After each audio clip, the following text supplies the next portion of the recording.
Hey guys, it's Danny. I think today it's time to make a Q&A session, so that's exactly what we will do. Time to answer some of your questions that you guys left in the comment section of my videos. So without further ado, let's start. Joanna is asking about her Oncidium intergeneric creating multiple new growths and then seemingly pausing some of them while concentrating on one. Is this a normal behavior and will the stalled growth resume growth at some point? Well, it is kind of normal. Whenever an Oncidium is very dehydrated or stressed, it will behave a little erratically. And one of those behaviors includes not fully maturing growths. And I have an example here to show you. Probably not as extreme as yours. But if you see here, and this is, by the way, Miltonia, it's okay even if it's not an Oncidium intergeneric, it shares a lot of traits. So I have here a Miltonia. You can see here I have a growth which doesn't even show the pseudobulb. This is last year's growth, which decided to mature up to this point because that's just how much energy the orchid had, and P.S. it had no roots. And then it started to create a new growth, which, as you can see, appears to be maturing just fine, a lot more than the previous one. I can see the pseudobulb, and also I have a flower spike, but this growth does not want to continue growth, as you can see. So yes, it's normal for the state your orchid is in, but about the growths, they might not all mature. At some point, they will just remain as they are. They might grow a little bit more. They can actually produce roots, so that's good. But it's not uncommon for very stressed Oncidiums to just abort, pause altogether new growths, focus on one of them.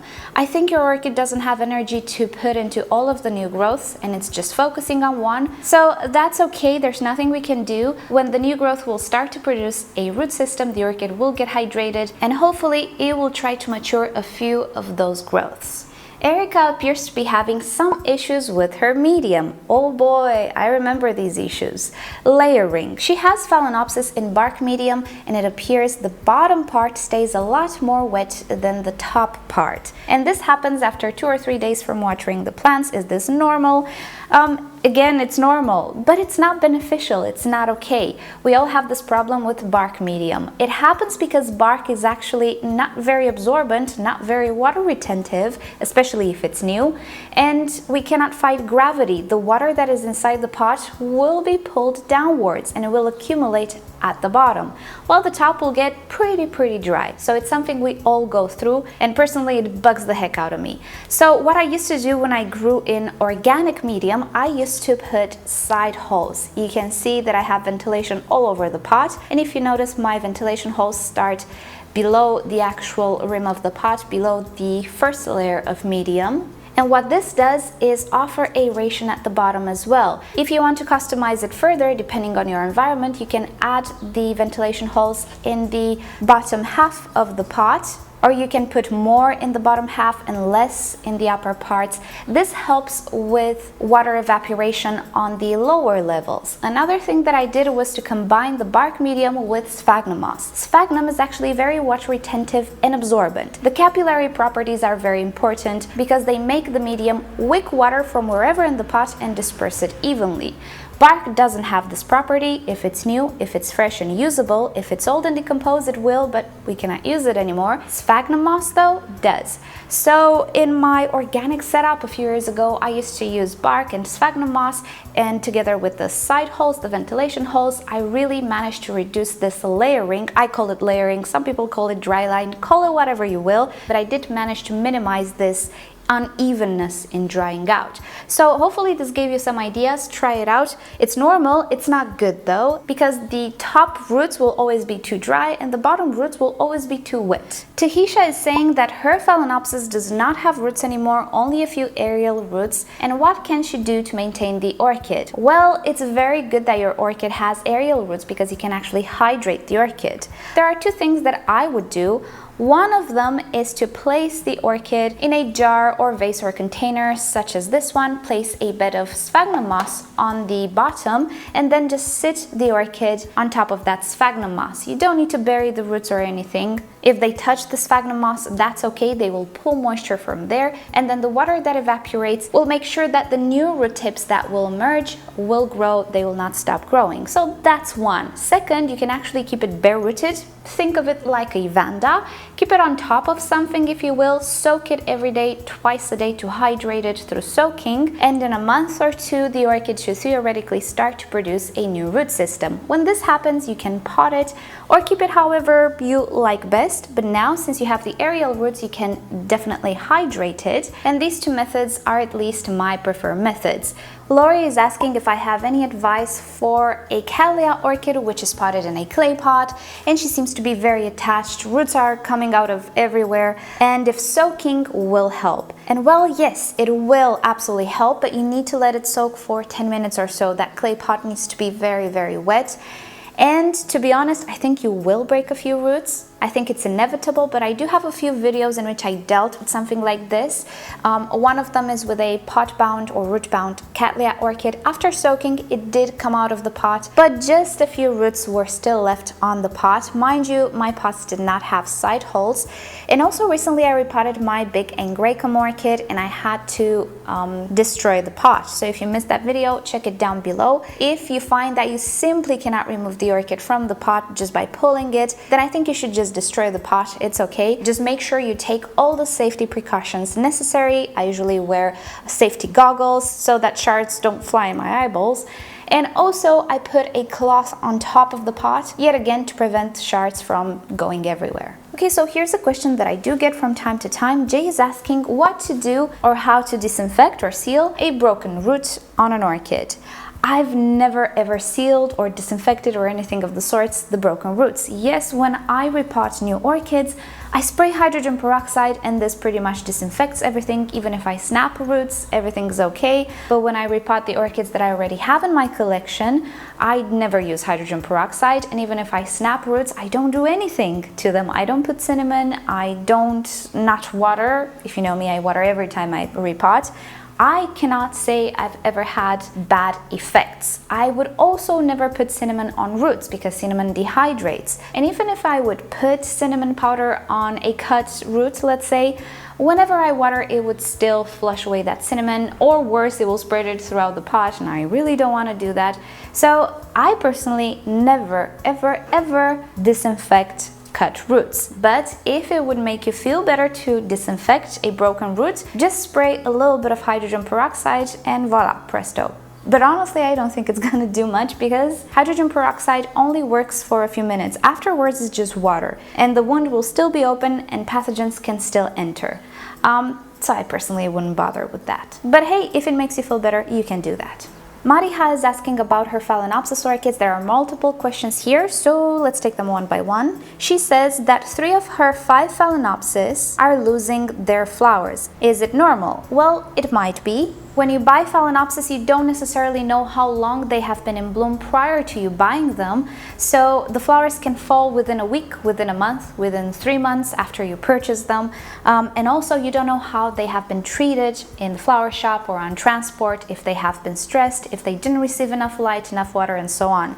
So when you purchase new orchids, it's always a lottery. You cannot expect the flowers to last up to their full potential simply because they were not treated correctly maybe, or they're just stressed. Changing environment stresses them as well. So I would say it's pretty normal. I personally never expect new orchids that I purchase to have long-lasting flowers. You also say you potted them in a clear glass container with no holes. Is it an issue? And well, I would say it is an issue. If you're experienced, I believe you can do whatever. You can bend the rules, you can pot orchids in a bag and they will do just fine if you know what you're doing. But if you're kind of inexperienced, don't go for it. I would just go for the full drainage pot. It's more than just, oh, the orchid doesn't have drainage, water will accumulate, it will suffocate, it will die. It's more than that. There are chemical processes going on there which will be very detrimental for the roots depending on what medium you're using as well. If it's organic, it will decompose faster, it will produce gases, it's gonna go very acidic, it's gonna be a mess. So personally, no, I would not try to grow orchids in something that doesn't have drainage when you are inexperienced. Afterwards, when you know the risks and you know what you're doing, I think you can do anything you want. As for your last two questions about the stem being more fragile and the bloom count being lower, if it has to do anything with you not fertilizing, yes, it has everything to do. Orchids need food. Depending how politically correct you want to be about it, yes, they produce their own food, but nutrients do ensure that they produce their own food adequately. So yes, fertilizer absolutely plays a role. All plants, all orchids, they all need nutrients. So step number one, yes, I think you should start to fertilize. But the lack of fertilizer is just one potential stress factor. You need to think about the care you're providing. Everything that stresses orchids out will influence the quality of the flowering as well. The more the orchid is well fed, the more it is cared for properly, it doesn't go through the stress of broken roots, it doesn't go through the stress of heat and light and all of those things, the better it will bloom. So you might actually have a multitude of things going on, starting with fertilizer and ending with the quantity of light you're providing, how much you water it, does your orchid get dehydrated, too dehydrated, and so on and so forth. So it's up to you to actually observe the orchid and see what it lacks. Definitely you can start by fertilizing, and that will obviously reflect on flowering and not only on the leaf production and root production as well. Josefina is asking how she can make Phalaenopsis and Dendrobiums bloom when they are small. Well, depends why they're small. If they're tiny because they're seedlings, they're not mature just yet, or they're tiny little cakeys, there's nothing you can do to make them bloom just like that. They're simply not mature enough. You need to allow them time to grow, treat them correctly, feed them, grow them practically, and afterwards you can expect blooms. When it comes to orchids, there's a lot of wait. If you're new to the hobby and you were tempted to purchase seedlings because they're cheaper, like all of us were, you need to know that you have about 3 years, maybe 2 to 5 years, let's just say I made an average, ahead of you before you can actually think about flowers. And this is if you don't stale the orchid. Seedlings are a lot more sensitive and you can stale them very fast. If they lose the roots, they don't have enough nutrient and energy stored because they don't have big pseudobulbs. So if you do set back a seedling, oh my, the wait will be very long. So keep that in mind. There's nothing wrong with purchasing seedlings. I think it's a great way to enlarge your collection without having to spend a lot of money, but you need a lot of patience. Now, if your orchids are tiny because they were set back, if they produce tinier growths, again, there's nothing you can do to make those growths bloom. They're just not well developed enough. What you can do is treat the orchid correctly, offer care, nutrients, and all that good stuff, and the next growths it will produce should be bigger, should return to normal, and should be able to bloom. So pretty much bottom line in this hobby, you cannot make things happen overnight. You need to be patient. And I know I'm repeating myself, but if there's one thing this hobby taught me is to be patient and to work and make things right in order to expect good results. Alrighty guys, so this has been it for today. As you can see, my greenhouse is slightly empty. The Vandas are outside, some Cattleyas are outside. I'm testing out some stuff. I'm not sure how it's going. I need to give it a few more days. And yeah, for a while, I think the greenhouse will be, or actually grow room, will be a little empty. And when I film my videos, you won't see much. But yeah, that's why it's empty. I'm just trying out the great outdoors. So far, it's questionable. I think I did manage to burn one leaf, and mind you, I only have sun there until like 9 in the morning, 10 in the morning. And the orchids that I put out there were already adjusted to sunlight, but the sunlight was filtered by that sheer curtain. Still was not enough. So yeah, the outside world still questionable at this moment. I'm trying to tweak it. I'm giving it a few more days. If it doesn't work, everybody goes back in the grow room again.